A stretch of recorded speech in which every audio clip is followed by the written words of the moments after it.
Good evening everyone.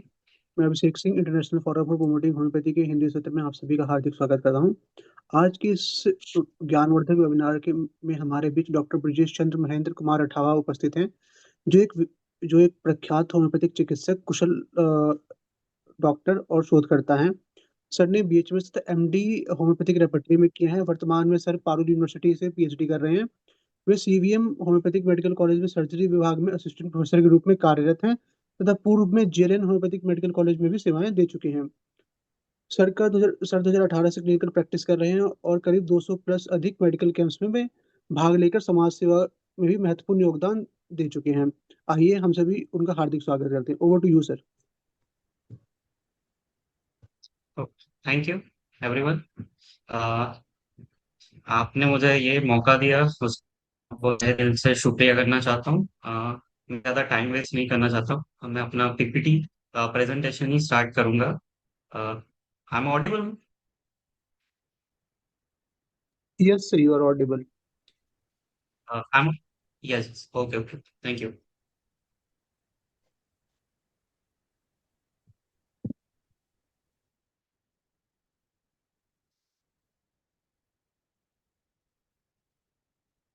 Okay,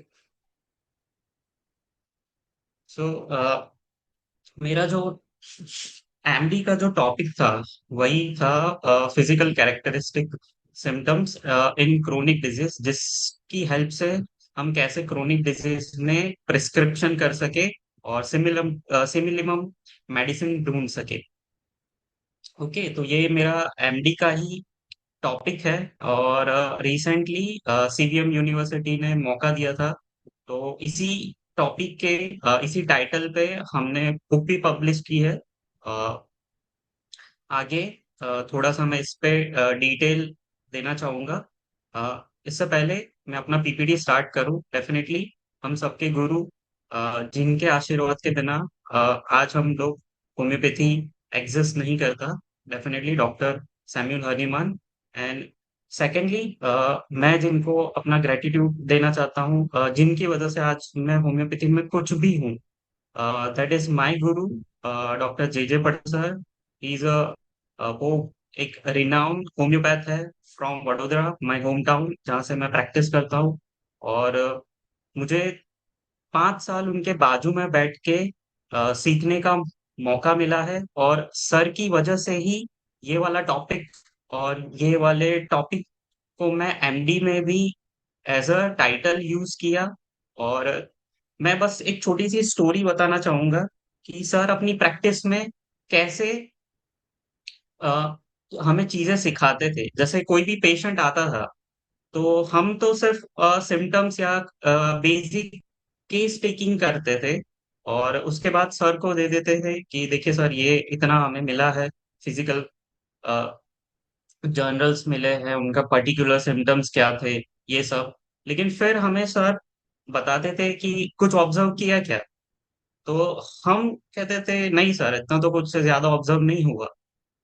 तब sir कहते थे उनकी आंखें देखी क्या, उनका फेस देखा क्या, पेल फेस है, उनकी आंखों के नीचे जो है उनकी आईलिड्स है वो सोलन है, या उनकी पूरी आईज है वो सोलन है। तो ऐसे जो स्मॉल स्मॉल डिटेल वाले जो ऑब्जर्वेशन थे, वो सब कुछ मैं 5 साल सर के बाजू में बैठ के उनके क्लिनिक में सीख पाया, जिसकी वजह से मैं अपनी प्रैक्टिस में उसे इम्प्लीमेंट कर पाया हूँ। तो डेफिनेटली मैं अपना 100% ग्रेटिट्यूड देना चाहूंगा डॉक्टर जे जे पटेल सर को, कि उनकी वजह से ही आज मैं जो भी हूँ, वो उनकी वजह से ही हूँ। डेफिनेटली मेरा इंट्रोडक्शन सर ने दे चुका है, तो मैं ज्यादा टाइम वेस्ट नहीं करके थोड़ा आगे बढ़ना चाहूंगा। सबको एक चीज मैं बताना चाहूंगा कि बहुत सारे लोगों को ना एक कंफ्यूजन होता है कि आखिर कैरेक्टरिस्टिक्स सिम्टम्स यानी क्या, और स्पेशली फिजिकल कैरेक्टरिस्टिक सिम्टम्स यानी क्या। तो जब भी स्टूडेंट्स स्पेशली मेरे पास आते हैं, तो मैं उन्हें बहुत बेसिक लेवल पे सिखाता हूँ कि कैरेक्टरिस्टिक वर्ड को अगर थोड़ा सा डिवाइड करोगे, तो उसको एक वर्ड आएगा, यानी कैरेक्टर। तो जब भी तुम ग्रुप ऑफ पीपल को देखोगे और किसी भी एक पर्सन को अगर ऑब्जर्व करोगे और बाकी पूरे ग्रुप में से अगर तुम उस पर्सन को किसी एक चीज की वजह से अलग कर पाते हो, उसे अनकॉमन कर पाते हो, तो वही उसका कैरेक्टर होगा। तो वही चीज अगर वो फिजिकल लेवल पे है, तो वो चीज बन जाएगी फिजिकल कैरेक्टरिस्टिक। यानी हर कोई पीक्यूआरएस सिम्टम्स या अनकॉमन सिम्टम्स, वो सारे फिजिकल कैरेक्टरिस्टिक होते हैं। अब ये सारी चीजें हमें कैसे हमारी लाइफ में भी सीखने को मिलती है। एक बार मैं रिक्शा में, मेरी यूजी के टाइम पे रिक्शा में जा रहा था, मेरा एक फ्रेंड भी मेरे साथ था। तो उसने मुझे बताया कि ये बड़ौदा यानी जो मेरा होम टाउन है, वहां पे बहुत सारी सेपिया वुमेन्स है। तो मैंने कहा कि ऐसा क्यों बोल रहे हो तुम? तो अगर आप लोग मेरे फर्स्ट पिक्चर देखोगे, तो उसमें मैंने अपना फर्स्ट पिक्चर जो है, जो पीपीटी का फर्स्ट पेज है, वो बेसिकली डेडिकेट किया है मेलाज्मा को। तो ये मेलाज्मा आप सबको पता ही होगा, वेरी कॉमनली हम देख पाते हैं इन सेपिया वुमेन्स। तो उस फ्रेंड ने मुझे सजेस्ट किया था कि बहुत सारे जो वुमेन्स है बड़ौदा में, उनमें ये मेलाज्मा यानी क्लोआज्मा बहुत ही कॉमनली हमें देखने को मिलता है। तब से मैं बहुत सारे पेशेंट्स को बहुत ही कीन ऑब्जर्व करना स्टार्ट किया। और इन सबको स्टार्ट करने से पहले मैं बस एक छोटा सा एक पैराग्राफ रीड करना चाहूंगा यहाँ पे कि जो मैंने अपने एमडी के इंट्रो में भी दिया था कि every human being is different from each other. Any of two individual can not be same in character, behaviour, physically as well as mentally. Every individual has its own style, emotional expression, physical build-up, etc. And that is why individualization of person given more important in our homeopathy. So आप जब भी group of peoples को observe करोगे, तो हर जो person होगा उसमें आपको कुछ ना कुछ अनकॉमन या पिक्यूआरएस दूसरे पर्सन से अलग ही दिखेगा। जैसे कॉमन अगर हम देखेंगे तो सभी जो ग्रुप ऑफ पीपल होते हैं उनमें सभी की हाइट डिफरेंस होता है, उनका जो स्किन कलर होता है वो भी डिफरेंट आपको देखने को मिलेगा, उनका हेयर कलर होगा वो भी डिफरेंट देखने को मिलेगा, उनकी इवन आईज का कलर होगा वो भी आपको बहुत ही डिफरेंट देखने को मिलेगा। इवन आपका जो बॉडी शेप होगा वो भी डिफरेंट आपको देखने को मिलेगा। और जैसे पेशेंट बिहेव करते हैं, अब बहुत लोगों को ये कंफ्यूजन रहता है कि जो फिजिकल कैरेक्टरिस्टिक्स होता है वो तो सिर्फ फिजिकल लेवल पे ही हम देखते हैं, लेकिन कई बार कुछ मेंटल बिहेवियर्स होता है वो रिप्रेजेंट ऐसे होता है जैसे उनका जो फिजिकल मोशन होता है।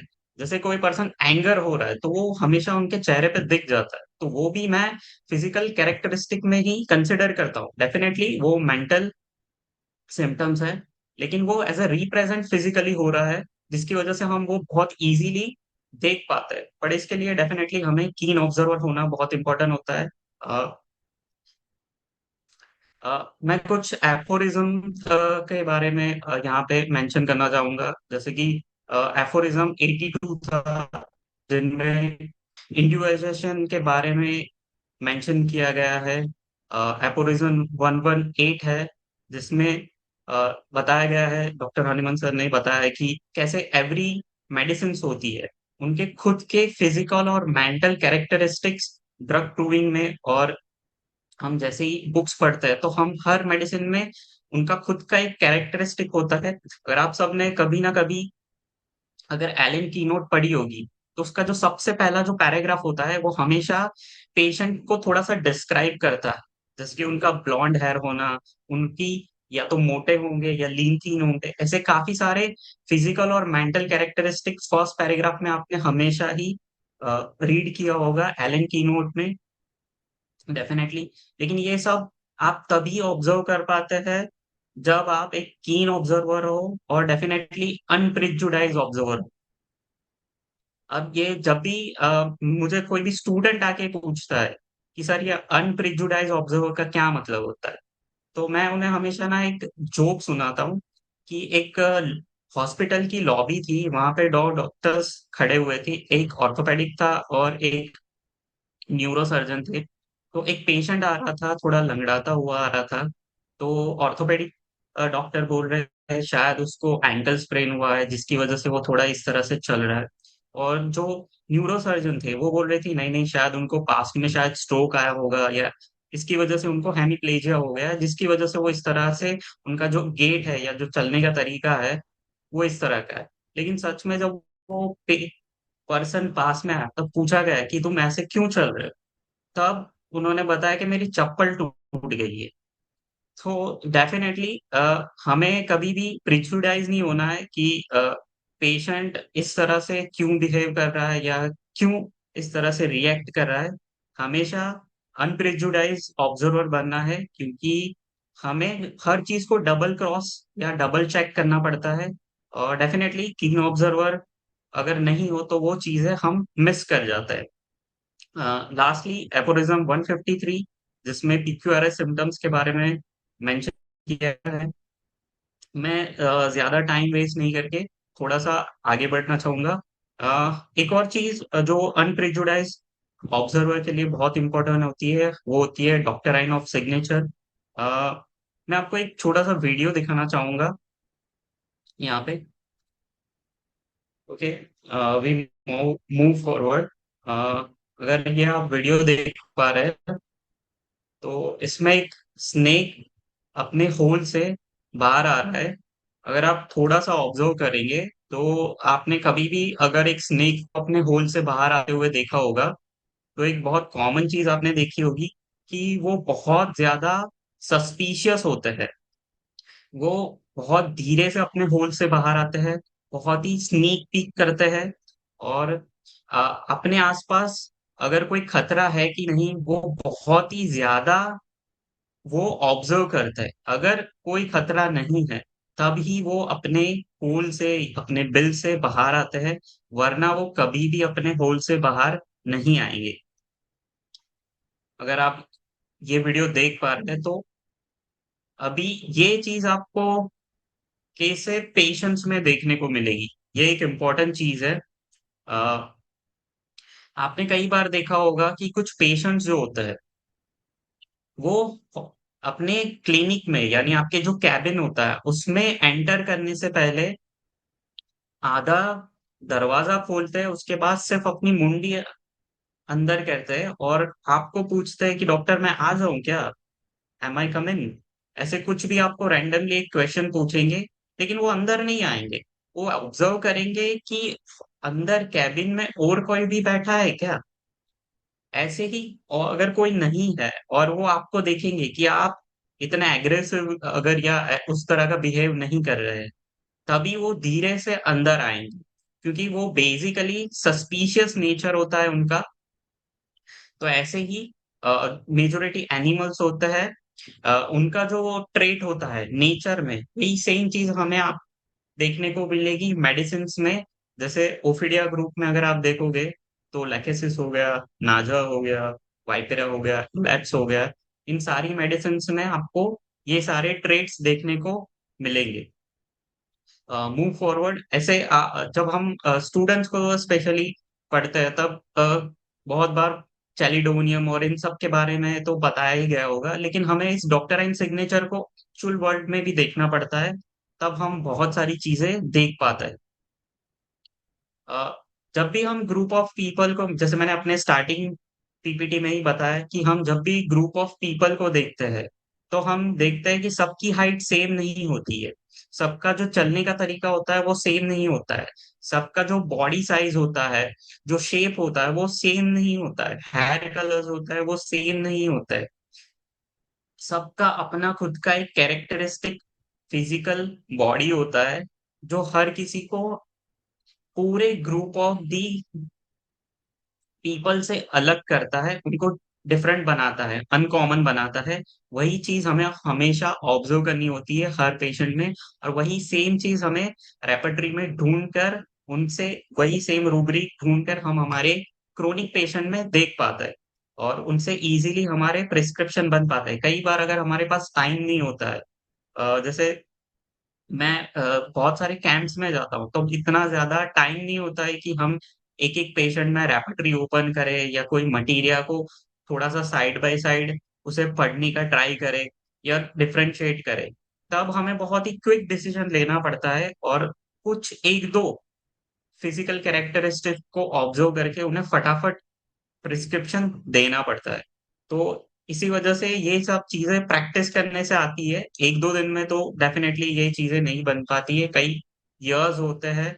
और स्पेशली कुछ मेंटर्स होते हैं जो अगर जब तक गाइड नहीं करेंगे तब तक हम उस चीज को डेफिनेटली नहीं ऑब्जर्व करने वाले, हम हमेशा उसे मिस कर जाएंगे। अ, ऐसे ही बहुत कॉमन अगर कोई चीज है जिसपे हम सभी डॉक्टर्स का सबसे पहले ध्यान पड़ता है, वो होता है फेस। और फेस हर पर्सन को रिप्रेजेंट करता है। तो अगर आप फेस को ऑब्जर्व करोगे तो हर पेशेंट का फेस जो होता है वो काफी डिफरेंट होता है एक दूसरे से। जैसे कॉमन आप सिर्फ शेप के बारे में ही देखोगे तो आपको राउंड फेस देखने को मिलेंगे, तो ज्यादातर जो राउंड फेस होते हैं वो आपको मिनरल ग्रुप्स में देखने को मिल जाते हैं, प्लांट ग्रुप में देखने को मिल जाते हैं।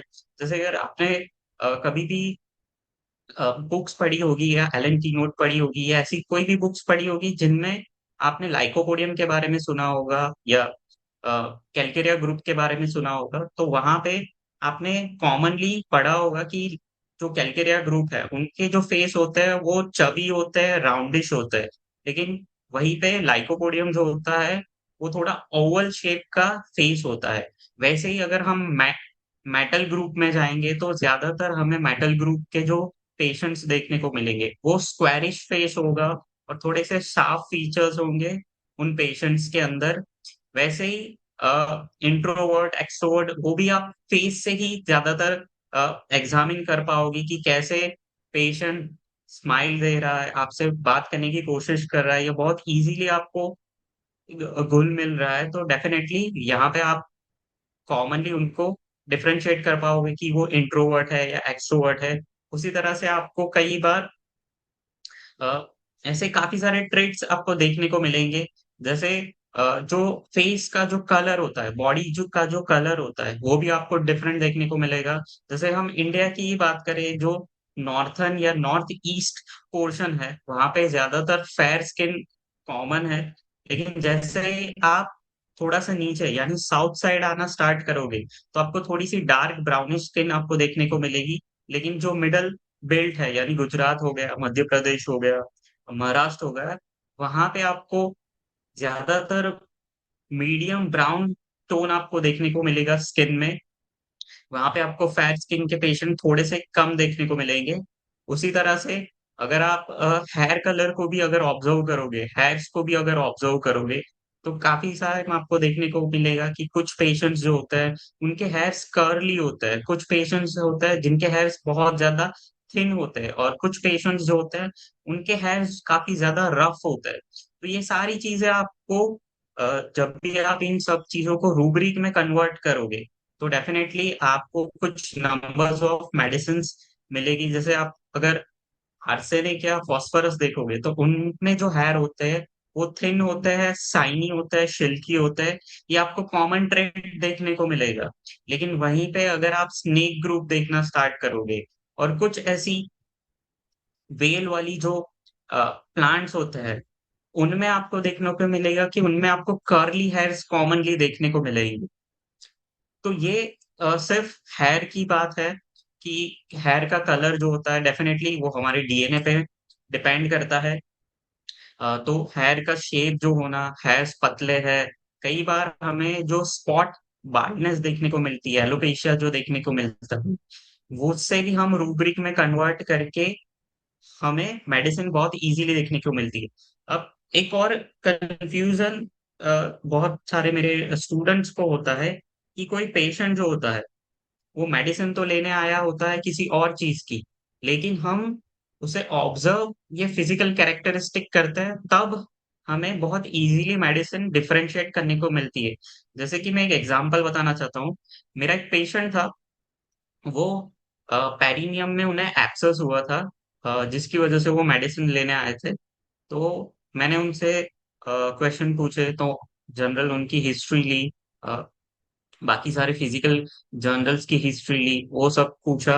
और उनके साथ साथ उनकी वाइफ भी आई थी, उनको भी हाइपोथायरॉयडिज्म था, तो उनसे भी मैंने क्वेश्चन पूछे। तो एक चीज उन्होंने अपने हस्बैंड के बारे में बताई कि वो बहुत ही रफ लैंग्वेज यूज करते थे, जबकि वो एक ब्राह्मण फैमिली से बिलोंग करते थे। तो जनरली हम ये चीज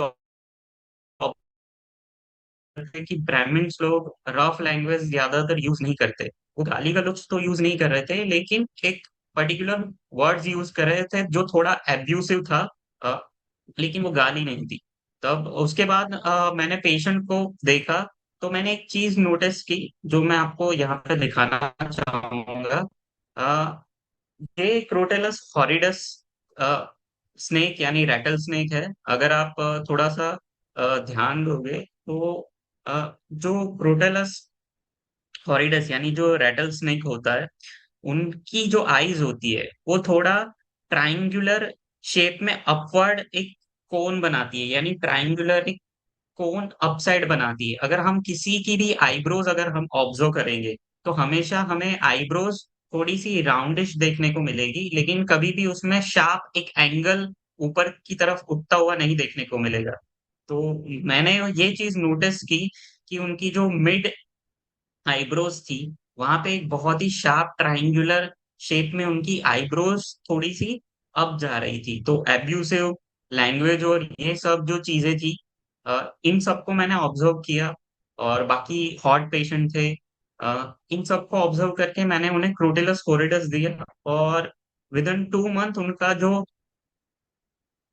पेरिनियम में जो एब्सेस था वो कंप्लीटली क्योर हो गया। उसके बाद एक दिन ऐसे ही मैं बैठा हुआ था, तो मैंने एक्चुअली कंप्लीट रेपर्टरी में एब्सेस को ढूंढा था। और उसके बाद बाकी के 2-3 सिम्टम्स लिए थे, रूब्रिक्स कंसिडर किए थे, और रेपेटोरियल टोटालिटी बनाई थी। उसमें स्नेक्स तो आया था, लेकिन क्रोटेलस हॉरिडस इतना कॉमनली नहीं आया था।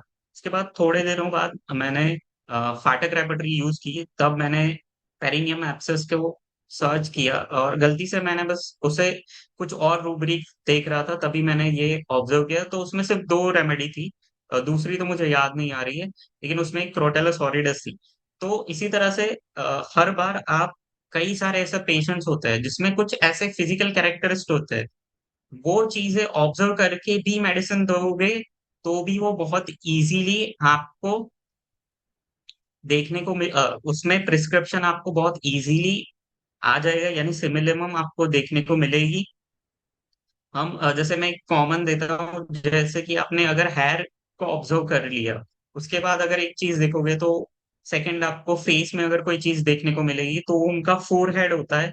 तो फोरहेड में अगर आप सबने लाइकोपोडियम, नक्सोमिका, चैलिडोनियम या चाइना जैसी मेडिसिन अगर आपने कभी भी पढ़ी होगी, तो उसमें फ्राउनिंग के बारे में आपने बहुत बार मेंशन किया हुआ, अपने सिम्टम्स देखे होंगे। तो इसी रूब्रिक को, फ्राउनिंग को आप जब भी रेपर्टरी में यूज करोगे, तो आपको बहुत मल्टीपल मेडिसिन देखने को मिलेगी। और ये जो फ्राउनिंग होता है वो नॉर्मली पीपल्स में तभी आपको देखने को मिलेगा जब कोई पर्सन एंग्री होता है। तो ये सारी अगर आप मेडिसिन के ट्रेड देखोगे, तो सारी मेडिसिन जो है वो एंग्री कंस्टिट्यूशन से बिलोंग करती है। तो आपको यहाँ पे जो, जैसे एक पेशेंट था जिनको मेडिसिन लेने के लिए आए थे वायरल फीवर की, और उनको फ्राउनिंग था, तो डेफिनेटली हम मलेरिया में तो चाइना यूज करते ही है। तो मैंने उनको चाइना मेडिसिन प्रिस्क्राइब की थी, और उनको सिर्फ 2 दिनों में ठीक हो गया था। लेकिन ऐसे बहुत सारे कॉमन फिजिकल ट्रेट्स है जिनमें मैं लाइकोपोडियम बहुत फ्रीक्वेंटली यूज करता हूँ जब भी मुझे फ्राउनिंग देखने को मिलता है। मैं चैलिडोनियम बहुत कॉमनली यूज करता हूँ जब भी मुझे फ्राउनिंग देखने को मिलता है, या मैं नक्सोमी का बहुत, या कुछ कुछ केसेस में मैं स्टैफी भी यूज करता हूँ। लेकिन नक्सोमी का, लाइकोपोडियम, ये सारी मेडिसिन बहुत ही कॉमनली मैं प्रिस्क्राइब करता हूँ जब भी नेचुरली किसी के फोरहेड पे मुझे फ्राउनिंग्स वाली लाइंस देखने को मिलती। डेफिनेटली अगर वो गुस्सा है तो कोई भी नॉर्मल पीपल में वो फ्राउनिंग लाइंस आपको देखने को मिल जाएगी। लेकिन अगर वो नॉर्मल फेस में भी अगर वो दिख रही है तो वो प्रोमिनेंट है, तब आप उसे यूज करके अपने प्रिस्क्रिप्शन यानी अपनी रेपेट्रोलियल टोटालिटी में यूज करोगे तो डेफिनेटली आपको एंग्री रेमेडीज देखने को मिलेगी और आपका जो प्रिस्क्रिप्शन होगा वो बहुत इजीली सिमिलम तक पहुंच जाएगा। ऐसे ही आप जैसे मैंने आईब्रोज के बारे में बताया, मैंने एक पेशेंट के बारे में, अब क्रोटेलस ओरिडस के बारे में बता रहा हूँ तो मुझे एक और पेशेंट याद आ रहा है जो मेरा पेशेंट नहीं है, मेरे एक फ्रेंड का पेशेंट था। एक छोटा सा बच्चा था, ऑलमोस्ट 5 महीने का था। उनको एक पैथोलॉजिकल कंडीशन थी जिनकी वजह से वो पेशेंट मेरे फ्रेंड के पास आए थे। तो एक यूनिक उन्होंने फिजिकल कैरेक्टरिस्टिक उनमें देखा था। वो था कि वो जब भी बच्चा रोता था या उसे कुछ भी पेन हो रहा होता था, तब भी वो अपना जो पैर था वो कंटिन्यूअस हिलाता रहता था। अगर आप कोई भी, अगर किसी ने भी रेटल स्नैक के बारे में सुना है या कभी भी टीवी पे या किसी वीडियो में आपने अगर कभी भी रेटल स्नेक को देखा है, तो उनकी जो टेल होती है उनमें रेटल्स होते हैं, यानी अगर हम कॉमनली कहें तो एक झुनझुना होता है जो नेचुरली फॉर्म होता है जब भी उनकी जो स्किन होती है वो शेड होती है, उसके साथ वो बढ़ता जाता है बढ़ता जाता है। और जब भी एक रेटल स्नेक को खतरा महसूस होता है तो वो अपना वो टेल हिला के एक साउंड प्रोड्यूस करते हैं जिसकी वजह से उन्हें रेटल स्नेक कहा जाता है। तो उसी चाइल्ड में, वो चाइल्ड वाला वीडियो मुझे अभी मिला नहीं, वरना मैं आपको वो वीडियो दिखाता। तो इस तरह के जो ट्रेड्स होते हैं वो आपको पेशेंट्स में देखने को मिलते थे।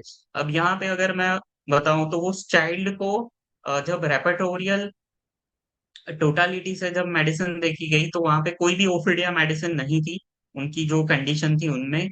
लेकिन बिकॉज वो एक ट्रेट उनको देखने को मिला, तो उन्होंने उस बच्चे को क्रोटेलस हॉरिडस के डोज दिए और वो विद इन 1 वीक में वो कंप्लीटली रिकवर हो गया, कंप्लीटली क्योर हो गया।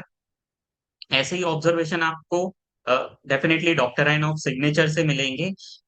ये सारे जो ट्रेट्स होते हैं या फिजिकल कैरेक्टरिस्टिक जो होते हैं वो सारे आपको हमेशा जरूरी नहीं होता है कि रैपिटरी में आपको मिल जाए, क्योंकि रैपिटरी अभी भी बिल्डअप हो रही है।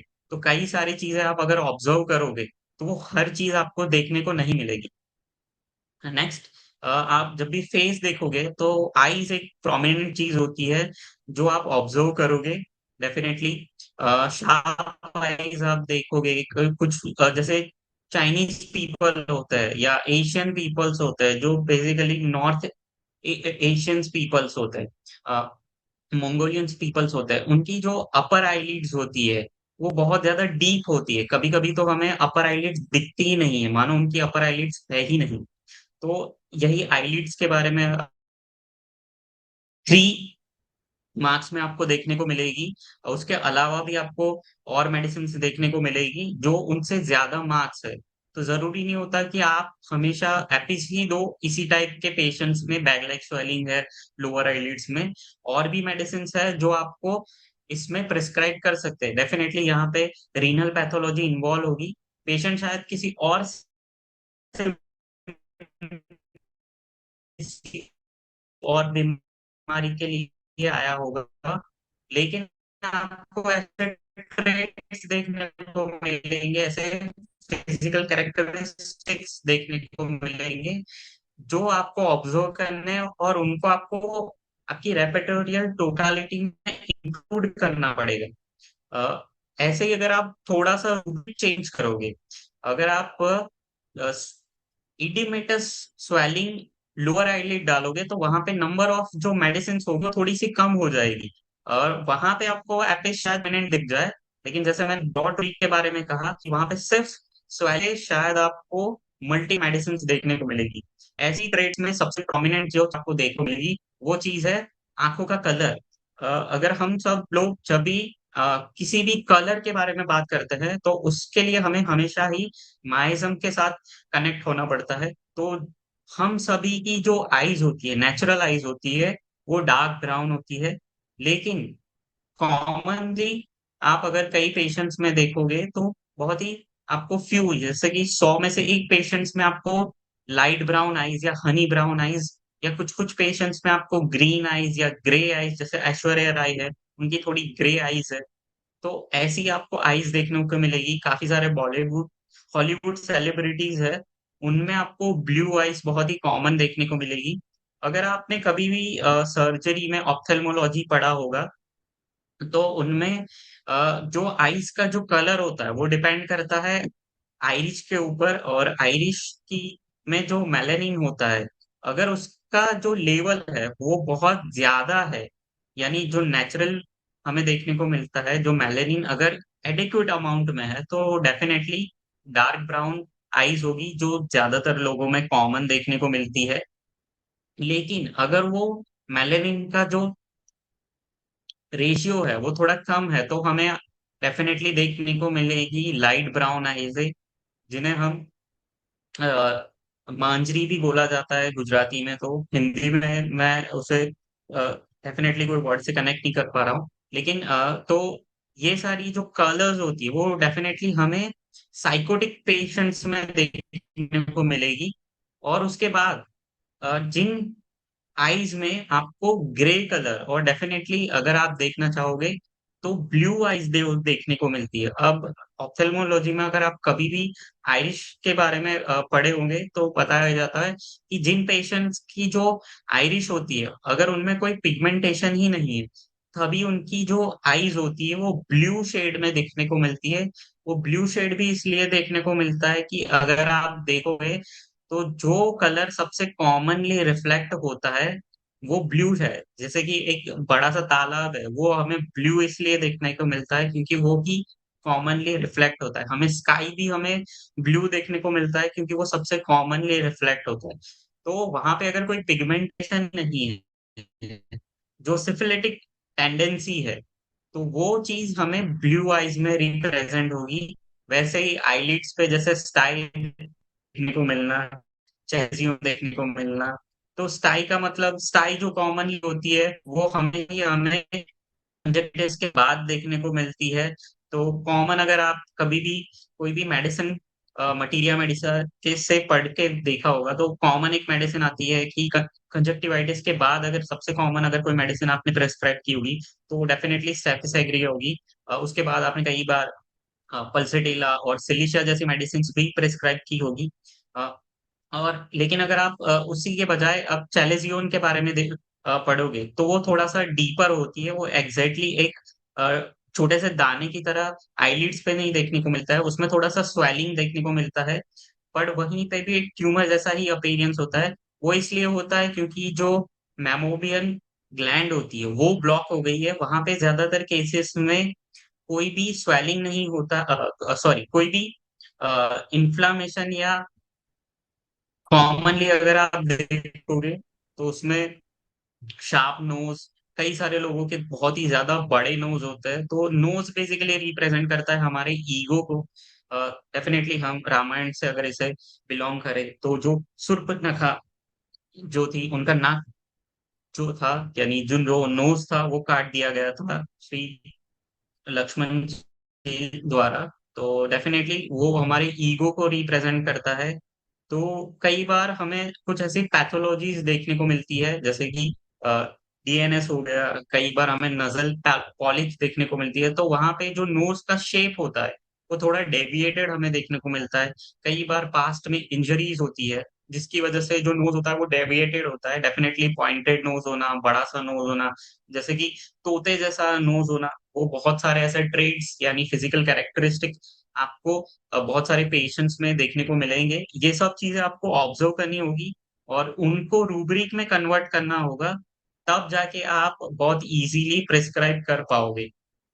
नेक्स्ट, लिप्स के बारे में अगर आप सब कुछ भी याद कर पा रहे हो, तो हेपासल्फ, नेट्रम्यूर, ऐसी बहुत सारी जो मेडिसिन है उनमें, जैसे लोअर लिप्स जो होता है उनमें, जैसे नेट्रम्यूर अगर किसको याद है, तो उसमें ड्राई लिप्स होता है। और डेफिनेटली जो सेंटर लोअर लिप होता है उसमें क्रैक होता है, और उसमें से माइनर ब्लीडिंग भी हो रहा होता है।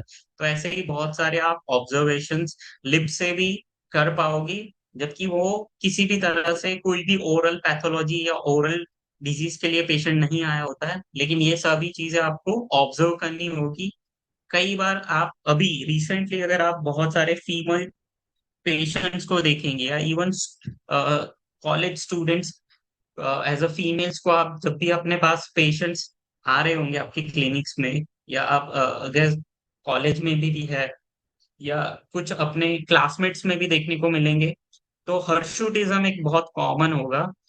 ये हर्शुटिज्म एक प्रोमिनेंट सिम्टम है जो पीसीओएस में देखने को मिलता है। तो ये सब ऑब्जर्वेशन के बाद आप जब उनको सोनोग्राफी या ऐसे ही एडवांस टेस्ट करवाओगे, तब पता चलेगा कि उनको पीसीओडी या पीसीओएस जैसे कंप्लेन्स है, और उसके बाद हम उसके ट्रीटमेंट कर सकते हैं। लेकिन ऐसे ही जो फिजिकल साइंस होता है, जो फिजिकल कैरेक्टरिस्टिक्स होते हैं, उनको ऑब्जर्व करने के बाद ही हम ये चीजें हम इजीली उनको गाइड भी कर सकते हैं और हमारे रेपेटोरियल टोटालिटी में इसे इंक्लूड कर सकते हैं। ऐसे ही नेक्स्ट, चिन अगर आप देखोगे तो वो डिग्निटी से ही जुड़ा जाता है, कि मैं हमेशा अपना सर, अपना चिन जो होता है वो ऊपर करके रखता हूँ, या डबल चिन होती है। तो ये सारे जो ट्रेड्स है, ये सारी जो चीजें है, वो आपको पेशेंट में जब भी ऑब्जर्व करोगे, तो डेफिनेटली वो चीजें आपको जैसे ही आप उसे रेपर्टरी में आप उसे सर्च करोगे, तो ये सारे आपको रूब्रिक्स देखने को मिलता है, और आप जैसे ही उसे ऐड करोगे, वो बहुत ही इजीली आपकी जो ग्रुप ऑफ मेडिसिन है उनको डिफरेंशिएट करने में आपको हेल्प करेगी। कई बार जरूरी नहीं होता है कि आप इन्हीं रेपेटो रूब्रिक्स को अपने रेपेटोरियल टोटालिटी में इंक्लूड करो, लेकिन डेफिनेटली जब आपको लग रहा है कि ग्रुप ऑफ मेडिसिन है, जो फाइनल ग्रुप ऑफ मेडिसिन है, उनमें जब आपको डिफरेंशिएट करना है, तो ऐसे ही कुछ ऑब्जर्वेशन आपने सिर्फ फेस से किए होंगे, तो उन्हीं को अगर आप कुछ भी मेडिसिन रिकॉल कर पाते हैं। जैसे मैं बताता हूँ, अगर आप सब इग्नेशिया के बारे में अगर कभी भी एलन क्यूमेट में पढ़ा होगा, तो जो इग्नेशिया के जो पेशेंट्स होते हैं, इवन लाइकोपोडियम में भी वो सिम्टम है, लेकिन इग्नेशिया में जो पेशेंट होता है, तो एक स्पॉट पे उनको पर्सपिरेशन होता है, स्पेशली जो उनका नोज होता है, वो उनपे उनको पर्सपिरेशन यानी स्वेटिंग होता है। स्पेशली जब वो खाने के टाइम पे वो बैठते हैं, तब उनको वो पर्सपिरेशन ज्यादा कॉमनली ऑब्जर्व करने को देखने को मिलता है। तो ऐसे ही बहुत सारे फिजिकल कैरेक्टरिस्टिक होता है, वो सिर्फ हमें फेस से ही देखने को मिल जाता है।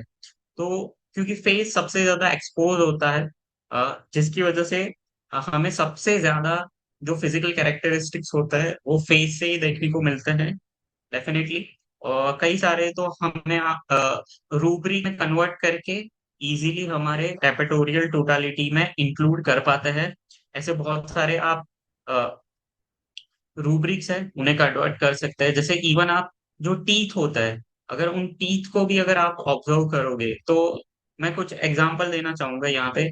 जैसे कि जो कैनाइन्स होते हैं वो बहुत बड़े होते हैं, तो वो ज्यादातर एनिमल ग्रुप ऑफ मेडिसिन होती है, उन्हीं में ये सारे कैनाइन्स जो होते हैं वो शार्प होते हैं। जैसे अगर आप लैकेन हो गया, आप डेफिनेटली ओफिडिया ग्रुप हो गया, उन सब में भी आपको इस तरह के ट्रेड्स देखने को मिलेंगे। बाकी अगर कोई प्लांट या मिनरल ग्रुप के जो पेशेंट हो गए, उनमें कैनाइन आपको इतने शार्प नहीं देखने को मिलेंगे। इसी तरह से जैसे सिराटेड टीथ, यानी उनकी जो एजेस होती है, वो जो लकड़ी काटने की आदि होती है, उनके जो जो टीथ होते हैं, डेफिनेटली ऐसे ही सिराटेड यानी पॉइंटेड, छोटे छोटे पॉइंटेड टीथ आपको पेशेंट्स में देखने को मिलेंगे। तो डेफिनेटली उसमें आपको नोसोर्स में जाना पड़ेगा, जैसे ट्यूबरक्युलिनम हो गया, सोराइनम हो गया। ऐसी जो मेडिसिन है, उनमें ये सिराटेड टूथ या टीथ जो होता है, वो कॉमनली आपको देखने को मिलेंगे। ऐसे ही बहुत सारे जो रूब्रिक्स है, वो बहुत कॉमनली आप फेस के ऑब्जर्वेशन से ही देख पाओगे, डेफिनेटली। एक और मैं एग्जांपल देना चाहता हूँ कि गम्स अगर आप देखोगे, तो कई पेशेंट आपको ऐसे ही जब आप उनको केस टेकिंग ले रहे होंगे, फिजिकल जनरल के क्वेश्चन कुछ पूछ रहे होंगे, तभी जैसे वो कहेंगे कि मैं जैसे ही सुबह उठता हूँ, और मैं ब्रश को जैसे ही अपने करने को ट्राई करता हूँ, ब्रश करने का ट्राई करता हूँ, तब मुझे बहुत इजीली ब्लीडिंग हो जाता है। तो डेफिनेटली हम उसमें बहुत ही ज्यादा एंग्री मेडिसिन को कंसिडर करेंगे, एंग्री तो उनमें सबसे अगर आप कॉमन देखोगे तो मर्क्यूरी डेफिनेटली कॉमन है, लेकिन जब आप उसी इजी ब्लीडिंग गम्स को अगर रूब्रिक में कन्वर्ट करोगे, डेफिनेटली यहाँ पे कोई कनेक्शन नहीं होगा, कोई भी जीआई कंप्लेन नहीं होगी पेशेंट को, कुछ और ही। जैसे एक रिसेंट एक पेशेंट थे जिनको आर्थराइटिस था, उनको रूमेटॉइड आर्थराइटिस था। तो उन वो मेरे पास आए और पूरी हिस्ट्री मैंने ली, और यही सेम इजी ग्लम ब्लीडिंग मुझे उनमें देखने को मिला था। उन्होंने अपना बताया, तब मैंने उनमें मर्क्यूरी दी, जबकि मर्क्यूरी मेरे रेपेटोरियल टोटालिटी में आ भी नहीं रही थी।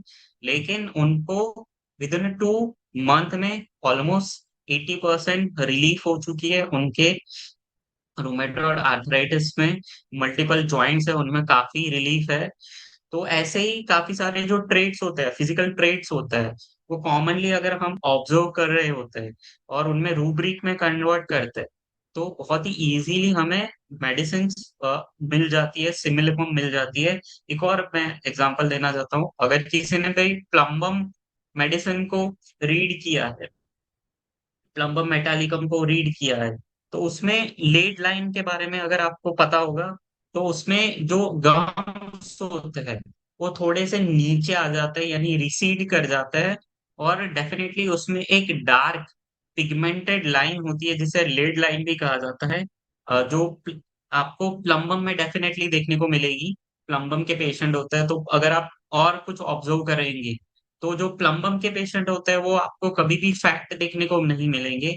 प्लम्बम मेटालिकम के पेशेंट जो होते हैं वो कभी भी फैट देखने को मिलेंगे नहीं, वो हमेशा लीन थीन ही होंगे। तो ऐसे ही बहुत सारे जो फिजिकल ट्रेट्स है वो बहुत प्रोमिनेंटली आपको देखने को मिलेंगे पेशेंट्स के अंदर। और इस तरह के जो ट्रेड्स होता है, अगर आप उसे रेपर्टरी में कन्वर्ट करोगे, तब आपको बहुत सारे इजीली मेडिसिन, और कुछ मेडिसिन अगर आपको याद होगी, तो वो बहुत इजीली आप उसे सिमिलम में कन्वर्ट कर पाओगे। और ये सब शॉर्टकट्स नहीं है, लेकिन डेफिनेटली जब आपके पास डेफिनेटली आपको ना फास्ट प्रिस्क्रिप्शन देना पड़ता है। तो ये सारे फिजिकल कैरेक्टरिस्टिक्स आपको हेल्पफुल करते हैं। बहुत सारे ऐसे फिजिकल कैरेक्टरिस्टिक्स होते हैं जो आप डेफिनेटली सर्च कर सकते हैं। जैसे फेस में लिप होता है, वो अगर किसी के बहुत ज्यादा लार्ज है, जैसे लोअर लिप्स है वो थोड़ा सा लार्ज है, तो वो भी आपको रूब्रिक में डालोगे तो उसमें बूफो बेसिलिनम जैसे मेडिसिन आपको देखने को मिलेगी। आपको फेस में या जो नेक होती है उनमें आपको बहुत सारे वार्ड्स देखने को मिलेंगे।